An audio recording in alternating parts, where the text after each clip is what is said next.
life keeps changing day by day, like a hurricane. They say that nothing ever stays the same.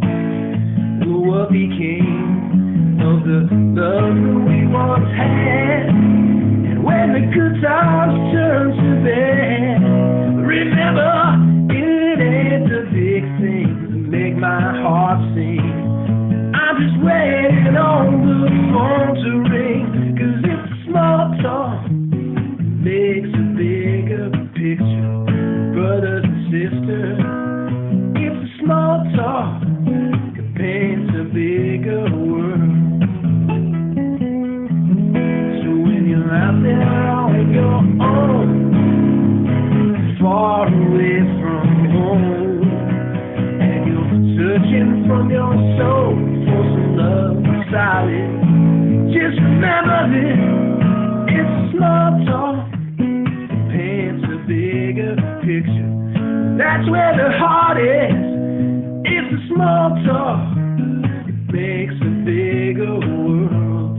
Just get started, so when you're ready and you're able, pull a chair up to the table. Oh, it's a small talk, it makes a bigger picture. Brothers and sisters, it's a small talk, paints a bigger world.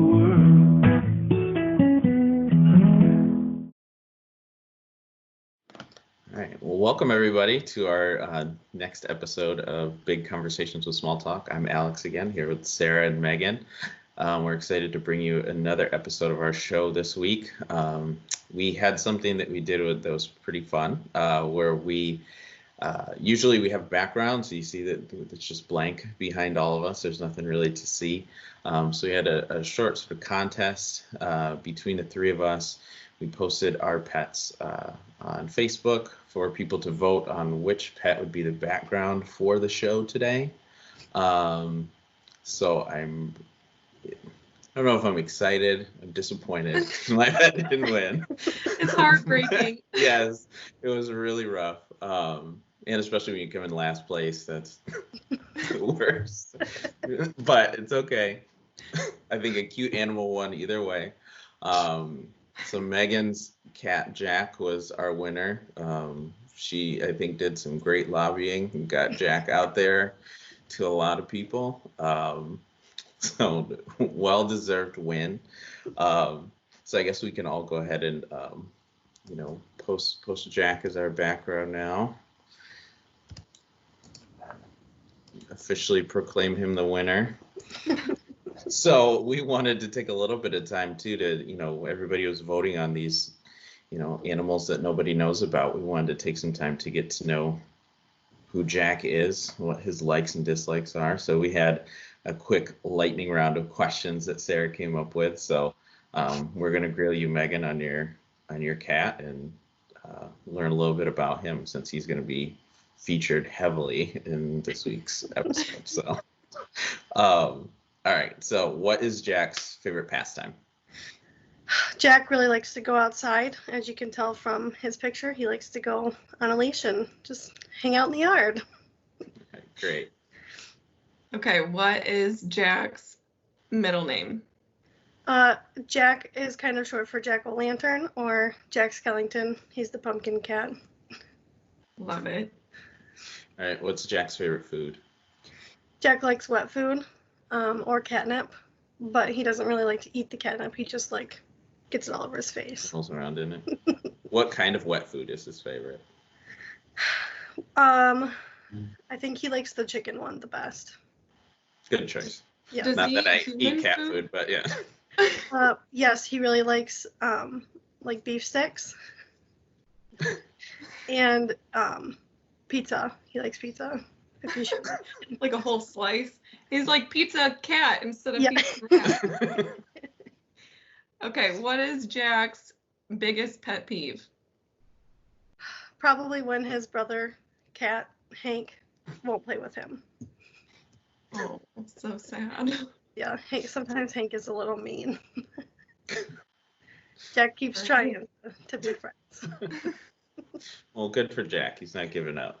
Yeah. Ended on a positive note. All right, cool. So as we always do, we are taking questions from you guys in the community, so we can help you out and answer any questions that you might have, especially during this time. So our first one this week is, how will time away from friends and school impact children's social development? So Sarah, I don't know if you had any thoughts about that one.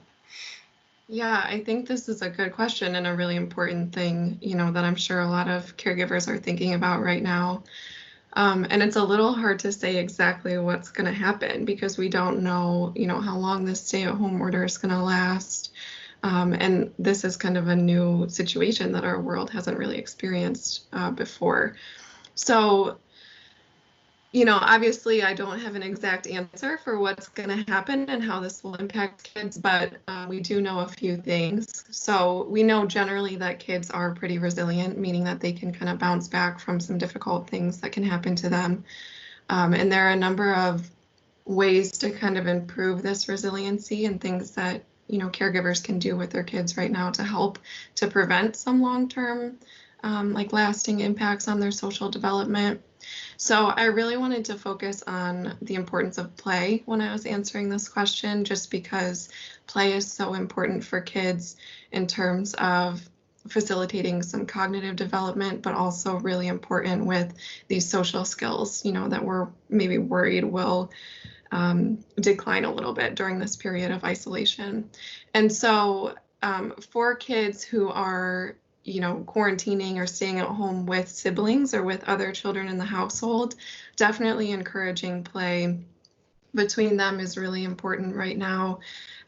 We want, as much as possible, we want to have kids playing with their peers because there are things that they would learn like peer-to-peer that can't always be replicated with child and adult play.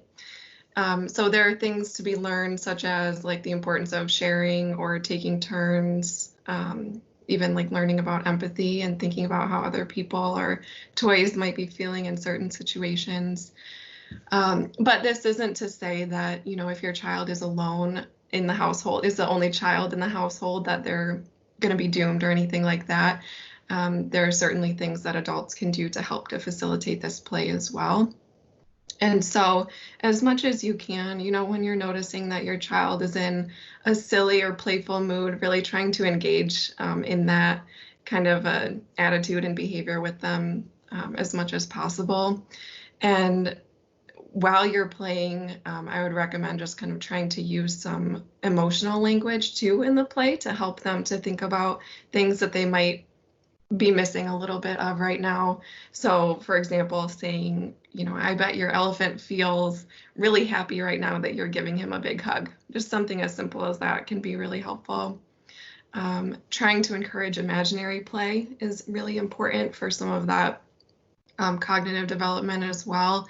And this can be hard for adults because a lot of our imagination and creativity kind of tends to decline. But, maybe we can use this as a time to kind of try to go back to some of our more playful roots if possible, just knowing how much it could help our kids. And then lastly, just trying to create a variety of like sensory and physical experiences for your child as well, so that they're not staying stagnant, on technology, or as much as we can get them outside to get some of those different experiences can help with building up some of those neural pathways in the brain and helping that to grow even more right now. And lastly, I would say as much as we can, try to help kids to stay connected with their peers, even if they can't in person. Virtually is, the next best option right now. And so if your child is missing a lot of those interactions from kids who they might have been seeing just in the classroom, I recognize that, we might not have all of the contact information for kids in the classroom with your child. And so one thing to maybe consider is just reaching out to your child's teacher and saying, hey, like, what do you think about, setting up a Google Doc or something where we can kind of share information among classroom parents to set up some virtual play dates or some time outside of the school time where our kids can connect. So try it out. Obviously, like I said, we don't totally know what's going to happen, but there are certainly things that we can do to try to prevent. any, devastating or long-term consequences right now. I think that's great. I mean, I really like the idea too of the, we were talking about how as adults our imagination tends to decline. Like this can be a really just fun way to sort of engage with our kids too. It's like, use it as an opportunity to do that. And it can be really grounding for us too, to just kind of have a little bit of escape from, all the stresses and things that we have to deal with as adults and as parents. To connect with our kids on a separate level that also is beneficial to them in the long run. So I agree with you that it's difficult to sort of anticipate where things are going to go or how long things are going to go, but I think it's good for us to be prepared for that and make sure that we have the tools to manage that. So, great.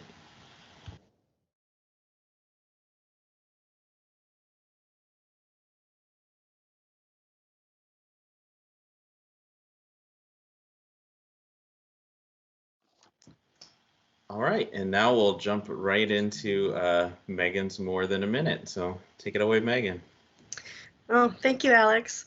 So I'm going to talk a little bit. I'm going to go ahead and share my screen. There we go. So, during this time, it can be really difficult when it comes to staying engaged with family members and classmates and everybody that you can think of. It's difficult because, we have to be social distancing and we have to be self-isolating and things like that.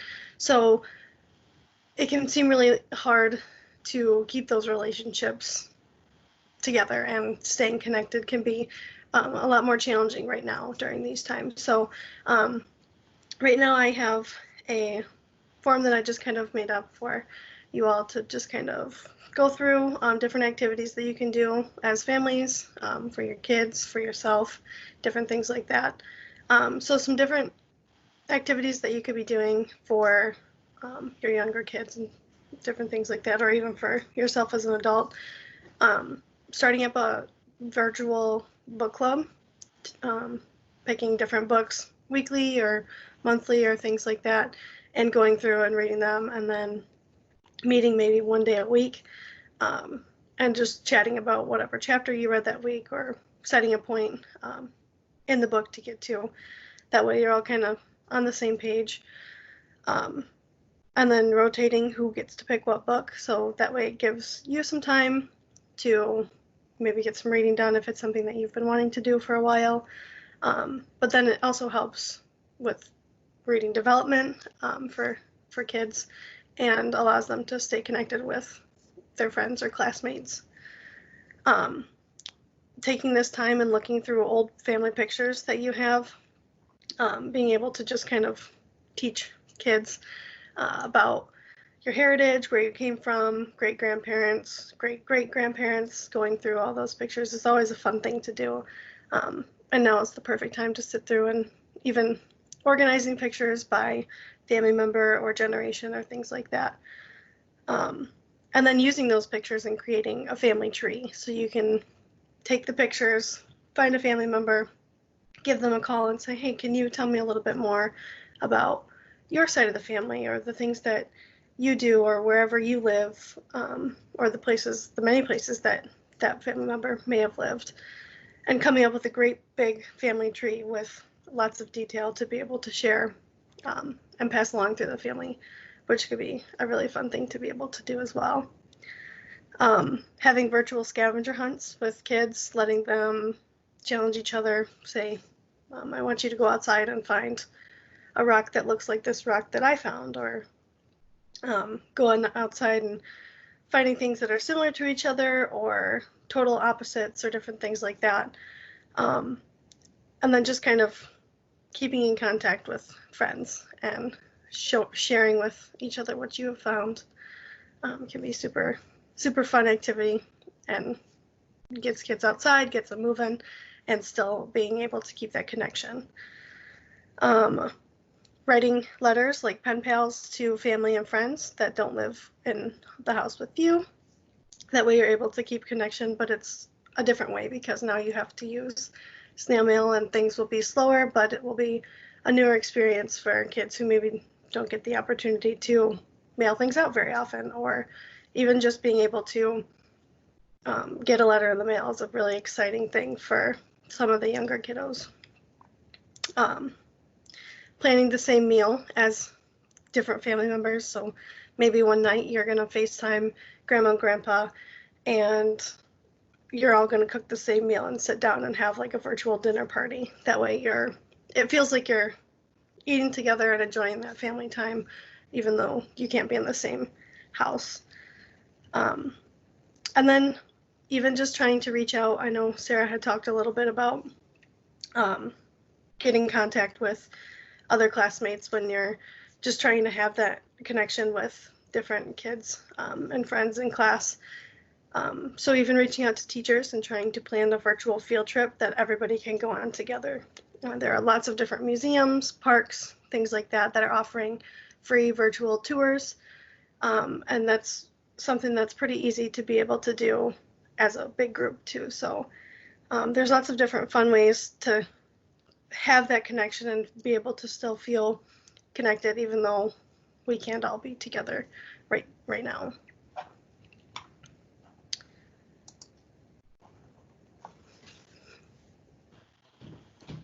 That's great, Megan. I think when we, talked about this as a topic, I didn't know what direction you were going to go with it. And I think like a lot of your ideas are really, really cool and they sound fun. Like I love the idea of like just looking back on, your own family, like heritage and, looking at old pictures. Like I think that, I think about like my grandma when you talk about that kind of stuff, and like that's the kind of stuff that she would have loved to like use this time for. So I think that's like a really cool to help, like a good way to help people keep connected. And we know too, like especially at this time, like the elderly population is really like at risk, and like there are some of the groups that are being asked to stay home the most, in order to keep them safe. So if there are ways that we can help benefit them and help make their lives a little bit easier and still be enjoyable, like that's really significant. And I think you had some really great suggestions to keep them engaged. So I think that's wonderful. Yeah, thank you. And life gets pretty busy, so I think it's a really great time to just slow down and go through those pictures and call family that maybe you haven't been able to talk to in a while, and just take this time to reconnect with family members or friends that you haven't been able to connect with lately, and just really looking at it more as a positive than something that's not the most exciting. Right. And hopefully it's something that sustains beyond all this too, that we'll be able to form better relationships with people that we, were close with, or, felt like we were close with, but maybe realized through all this that we could be closer. So there's always a silver lining we can find in stressful situations like this. So that's great.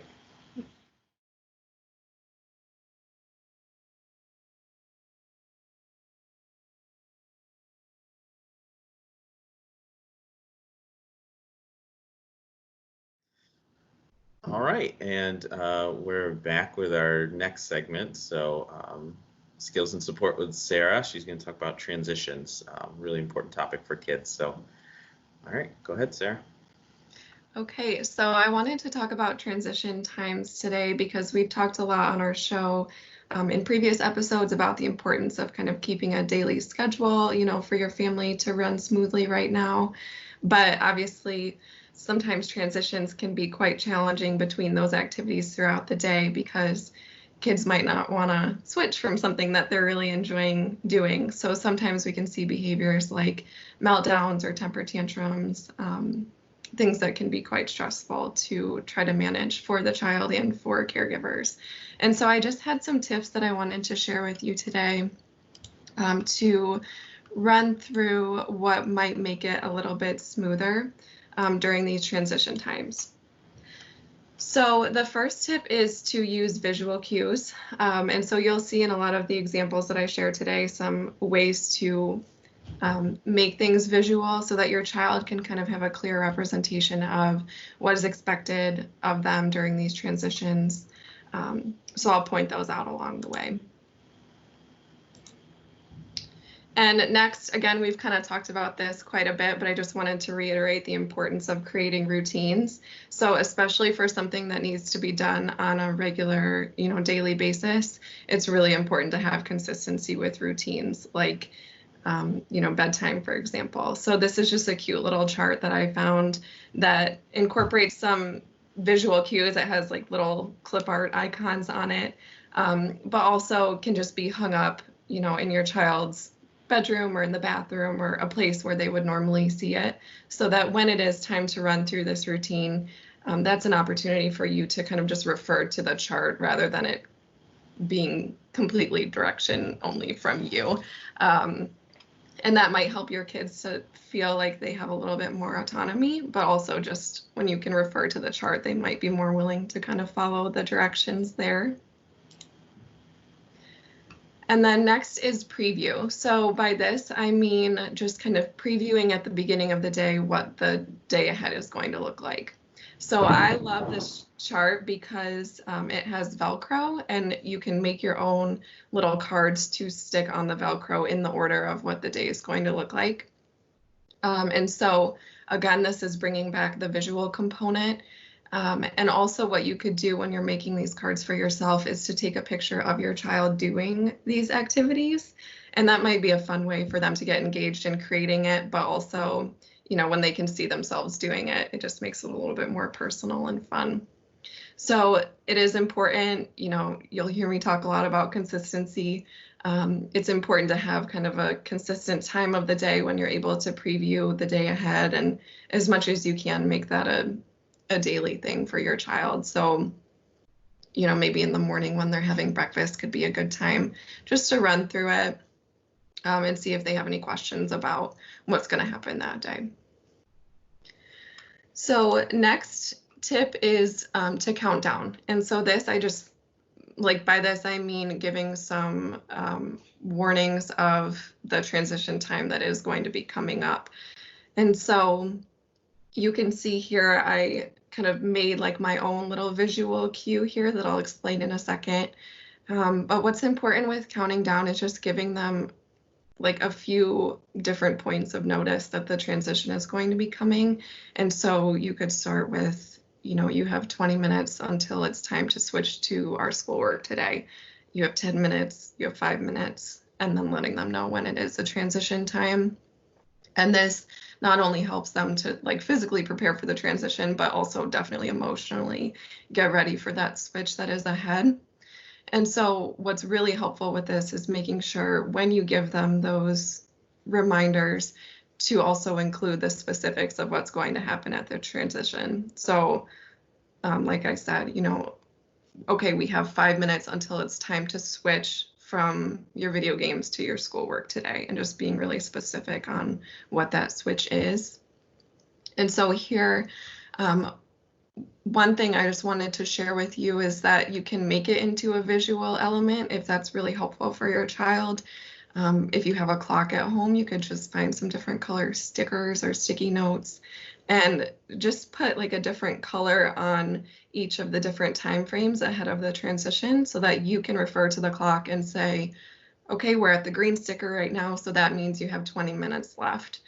And again, that just kind of helps them to be able to keep track of it on their own so that they don't have to ask you, how much time do I have? But they can, in between reminders, look at the clock and see for themselves how much time they have. And this one I'm really excited about is adding a soundtrack to transition times. So I think we've all probably heard about the cleanup song.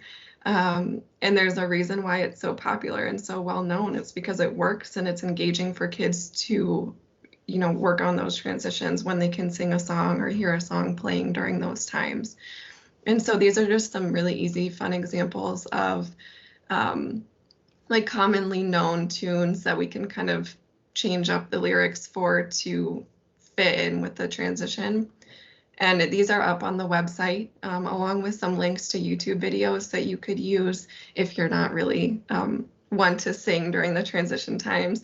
But I would encourage you, if you're open to it, having that time to just sing with your child to make it a little bit more fun too. So you can check those out on our website. And then when you are giving directions about the transition, it's really important to first have your child's full attention. And so some ways that you can get their attention is by first just saying their name before you give any kind of direction. You can do like a nice gentle touch on their shoulder. And then it's really important to have direct eye contact because that helps them to know, okay, like they're serious. This is a direction that I need to listen to. And it just kind of helps them to be engaged in that conversation. So once you have their attention, then it's time to give a really clear and specific direction on what you need from them during the transition. And up on the website is a really great resource for some solid tips on giving good directions. So check that out if you want any ideas for that. And then lastly, when you notice that your child is transitioning well or doing a good job at something, it's really time to praise them and be very excited about what they're doing with them. So using labeled praise means to right away respond, like right when you see the good behavior that you want to continue.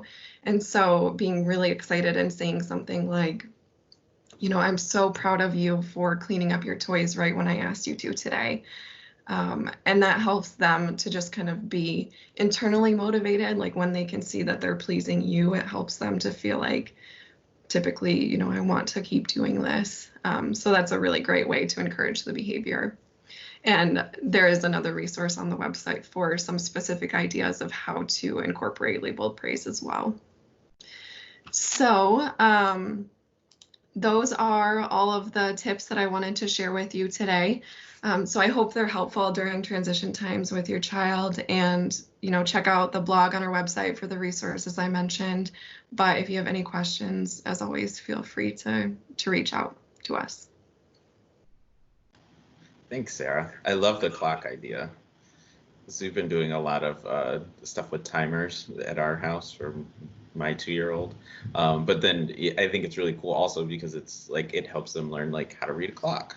And, you know, just like little things that it can, again, that seems to be sort of a theme that's kind of carrying through the show, is that there are things that you can do that are sort of practical and for sort of their, you know, emotional well-being, but then also it can be a chance to kind of teach and be educational and positive for them. And I mean, obviously, you know, we love labeled praise at Small Talk. It's a big piece of like the TFCBT, the trauma-focused cognitive behavioral therapy model, and you know, teaching parents that is something that we do very regularly. So I think it's really great that you highlighted that, because I think that's, you know, just as important a component for making these transitions as anything else that you mentioned today. So thanks again for putting that together.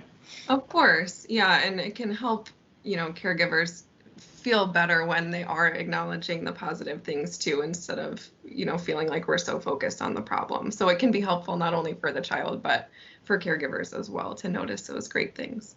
Right, and you totally see the results too. Like it just, when you know, shift your brain to like looking at the positives that your kid is doing, you know, they feed off of that. They want more of the positive feedback and positive reinforcement, and then that just yields better behavior and better results for them too, which is great. So Right. yeah.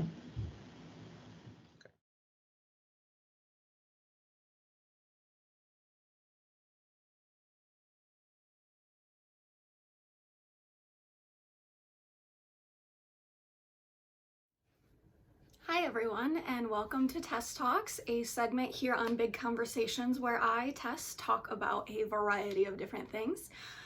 Given the state of the world right now, I know that there's a lot of worry going on, a lot of worry with parents and with kids, and something that I have found really helpful is to be able to talk about those worries.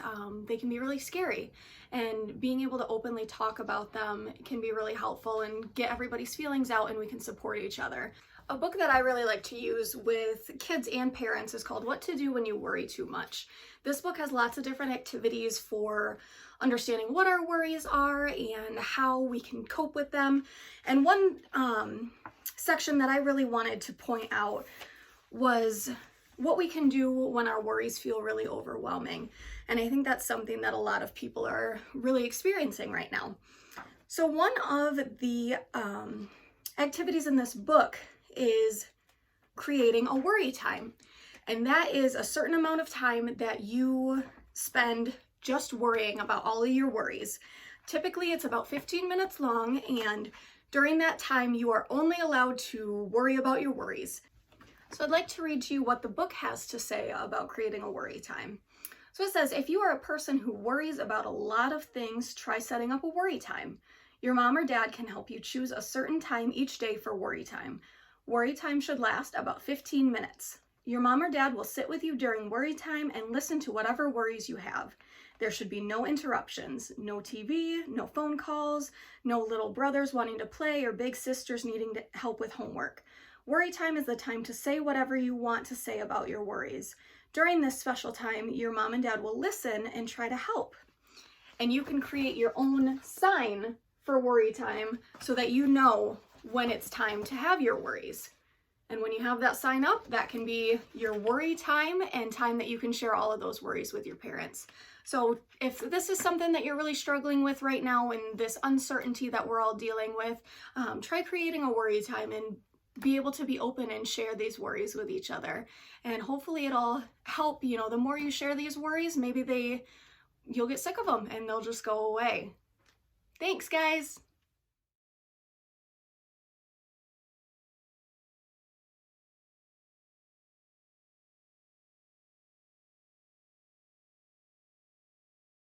All right, well, welcome back.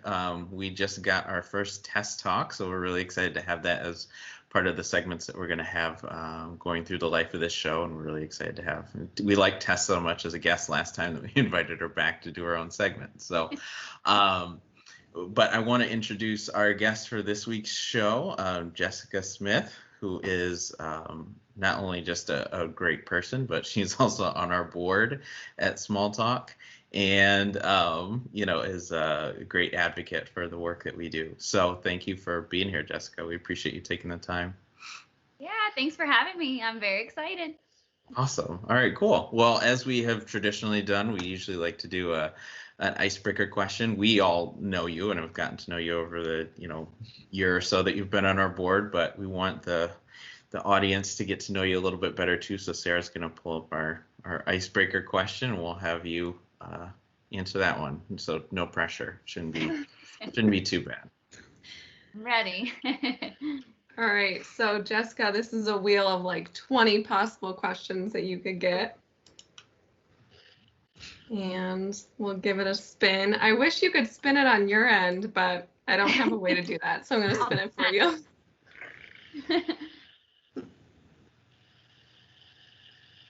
Ooh.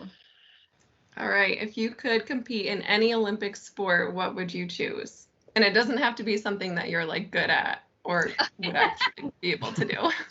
Well, I have been a professional dancer in the past. However, dance is not one of the Olympics, even though it's definitely a sport. So, if that ever comes up in conversation, I know that you'll all take my side on that one. If I had to do an Olympic sport, I would say curling, where they are on the ice and have to use little things. I don't know why, but that is so entertaining to me. I don't even know how one goes about, or if, I don't know anything about it, but I think that it's always really entertaining and they're always so focused and into it. So I think that would be my choice. Pretty entertaining. I love it. I think I would like to be your curling partner, please. Let's go. I was gonna say, because that's like at least two people sport, right? I think there's two people that do curling. Yep. I don't know. You gotta both like do the little broom together in front of the thing. Yeah, we know a lot about curling, clearly. All the terminology is very common to all of us. Yeah. Step one towards my Olympic journey will be, looking up some how the game works. So right, yeah. How to play curling? I don't know if that's really like how you're supposed to say it. All the curling people probably just signed off because they got offended. Yeah, we lost some followers. We don't know what we're talking about. All right, well, Jessica, we really wanted to have you on, one, because you're, a board member and a great supporter of Small Talk, but also you're an educator in our community as well. So we kind of wanted to go back to, the very beginning of your origin with Small Talk. What made you decide to join our board in the first place? Yeah, so of course, as a teacher, my degree is in elementary education. And while I was in Grand Rapids at Ferris State University going to school, I was introduced to the model of child advocacy and assessment centers. And I just, it was a professor that I had who would, bring in different institutions and things like that to talk to us about, resources in the community and stuff like that.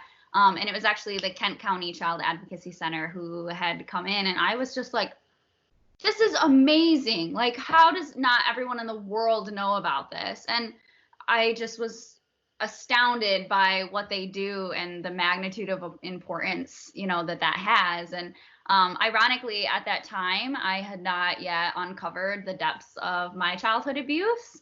But I was still like immediately drawn to, of course, I love children as my career choice. They're a big deciding factor. But, as I came forward about my abuse from Larry Nassar and spoke in court and through that whole process, realizing how challenging that was as an adult, it makes me realize that, gosh, what does that look like for children? Like when you guys had Preston at the time, I definitely laid on the floor in the hall in front of the, in the courthouse with Preston, and just realizing all the little things that, you don't think about, child advocacy centers think about, and just how, grateful I am that those resources are there. And yeah, I just, in addition to that, Alex had asked me to speak at the annual charity event, and I just was like, what a group of people. Like, I feel inspired every time I am around Small Talk, every time I see their work, their pinwheels, from every member to the dog to the top. It just is an amazing place, an amazing framework. So yeah, ultimately just, there's a lot that drew me to it, but every single element of it keeps drawing me to stay. So. Well, that's wonderful to hear. Thank you so much. Yeah, we're happy to have you for sure. So, okay, our next question is, as a teacher, what is important for families to consider right now as they're kind of taking on some of their kids' education from home during coronavirus? Yeah, so what a crazy time to be alive. What a crazy time. I think one important piece for a teacher to understand is that this is very new to parents. Parents are oftentimes working not only from home, but working more hours than they would used to be. There's some that are, laid off and such, but, that looks different from family to family. So just like that's a new experience, for the families, it's a brand new experience for teachers too, so it's hard as a teacher because people are looking to you to be an expert in something that they've never done before, or that you've never done before. So I definitely think that there are some challenges, and barriers there. But, in general, I think that important things to remember is that school isn't just academics. Children come to school and they have peers, they have teachers who love them, they have resources, they have, recess or, gym, depending on what age level they are. So, school is a safe place for most students, or at least I hope as a teacher, that I hope that, parents will remember that, more so than the academics right now. I hope that they'll prioritize, progress over perfection, but even more so making connections over the content that they're teaching. What an awesome opportunity to, just deepen the relationship you have with your kid over a conversation about the academics, or maybe it leads into something else. As teachers, it's of course we want them to do well on tests and do well next school year, but our whole country and the whole world is having to adapt. So I just, hope to put minds at ease that children will not fall behind. They, education will work with them to get them where we need to be. And the other crazy thing is, who knows what the fall looks like, so in order to keep school a safe place, it looks a little different day to day, especially going into next school year. So in general, my advice for families as they're working on their child's education is just to find ways to build connection and to have fun, and remember that as much as it's a really hard time of uncertainty, it may be the longest period of time that you have to spend together, and just, enjoy that time. So I'm sure that's hard to remember sometimes when you've got your kiddos at home, but to really just cherish those moments in learning or fun or outdoors or whatever that looks like for your family.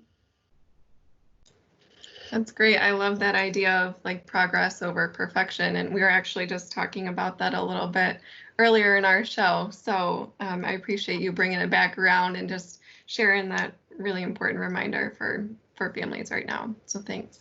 Yeah, absolutely. Cool. And then my question for you is,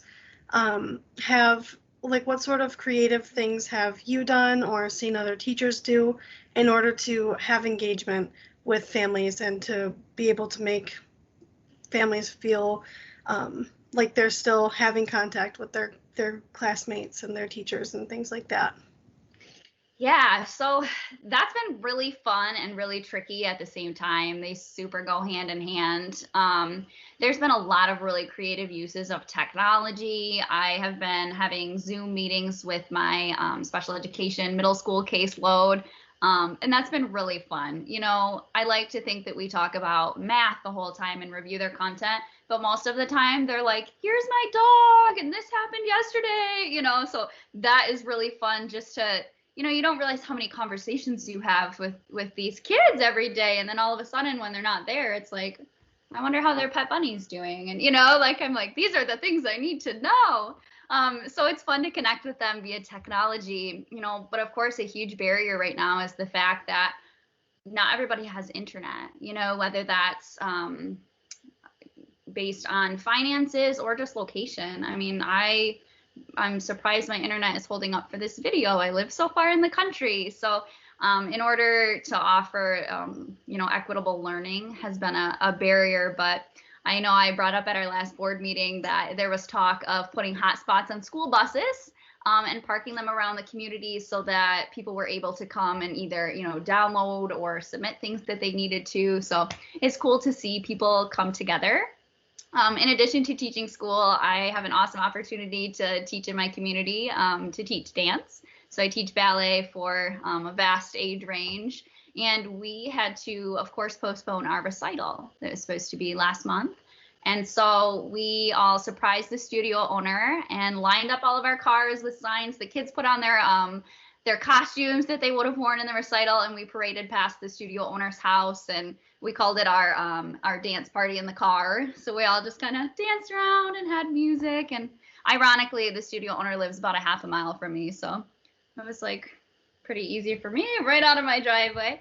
But that was really cool. And I've seen a lot of people do the same thing for, their teachers, whether it's like a parade as it is Teacher Appreciation Week, or even vice versa. I work for the Laingsburg School District, and in order to drop off our paper packets for the lower elementary, each teacher drove to every single student's house in their class to drop off the packets. And most of them had, the kids were waiting at the door, and so they could say hi to their teacher through the window or through their glass door. So there's so many special moments where you realize just how important school is, in whatever way that is.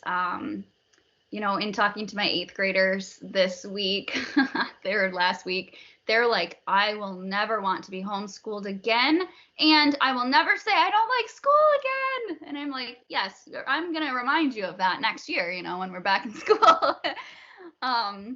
But just, people sending letters home, just those drop-offs and those, moments of connection, whether it's through a window, through glass, or online. I think people are finding ways to be so creative to create connection and special moments that, keeps us all going in these crazy times. So it's been really cool. Great. Well, happy Teacher Appreciation Week also. That's really exciting. We had the perfect time to have you on the show. That's wonderful. So, so our last question for you, Jessica, this is something that we started as sort of a tradition last week. We at Small talk a lot about heroes, and I think especially now there's been a lot of talk about heroes and maybe a lot of unsung heroes just in our community when we talk about doctors and nurses and teachers and daycare providers and grocery store workers and people who work at restaurants. There's, I think, just a lot of talk about people making really significant sacrifices and doing what they can to help all of us get through this and still keep our sanity and be able to provide for our families. So heroism is obviously something that's really important to us.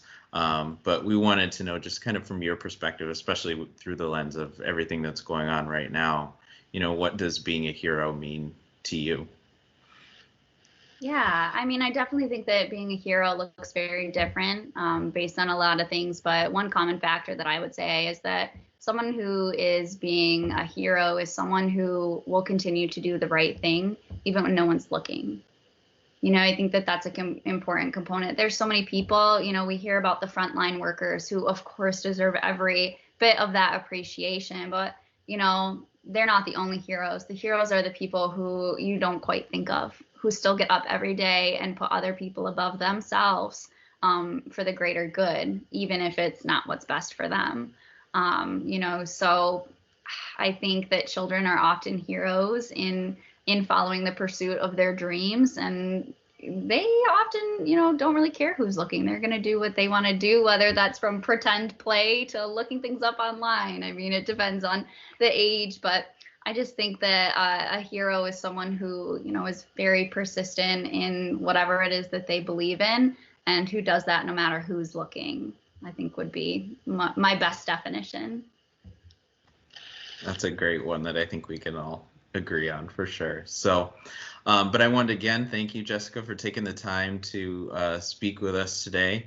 We certainly really appreciate all that you do for us at Small Talk and for being a valued member of our board. It's hard to imagine our board without you, so thank you so much for being a part of our organization. We really appreciate it, and for obviously taking the time to come talk with us this week. So before we finish, so this week we had our background competition. Megan's cat Jack won the competition this week, so we're gonna have another one this week, and I'll let Megan introduce what the theme is, and then you'll see posts shortly after that on how we'll be competing for next week's show. So it's about curling, right? It's how do we do Olympic curling? Well, yeah, we might have to switch it up now. Who has the coolest curling uniform? Right. Yeah. Yeah. I'll just go get mine out of my closet. Yeah. Well, I think what's pretty cool is that the theme that we've chosen for our background next week also kind of has to do with our educators, because we are going to, the three of us are going to submit a piece of artwork or a drawing or something that we created in our childhood, and we're going to have you all vote on who's got the best artwork from their childhood. And this is going to be hand-drawn pictures or some sort of craft or anything like that, as long as we're able to find those, and we're going to see who gets the best one. That is Should so we fun. should we not include macaroni art, because that's either too common or it's going to be too universally accepted? Yeah, I think maybe guess. the most challenge, a difficult thing that you created or something. Ooh. Wow, this is getting really intense. Yeah. Megan's really amped up the competition on these. Yeah, you get one background win votes. and then you're I feel like you're trying to stack the deck. I don't know if Megan is some secret I'm ready artist. for round two. Megan did the Mona Lisa when she was out of peanut butter when she was in 5th grade or something. Yeah. Definitely wouldn't be fair. Oh, 3rd grade, sorry. Even more impressive. But so look out for that next week. Thank you again, Jessica, for joining us, and we'll see you guys next week for more big conversations.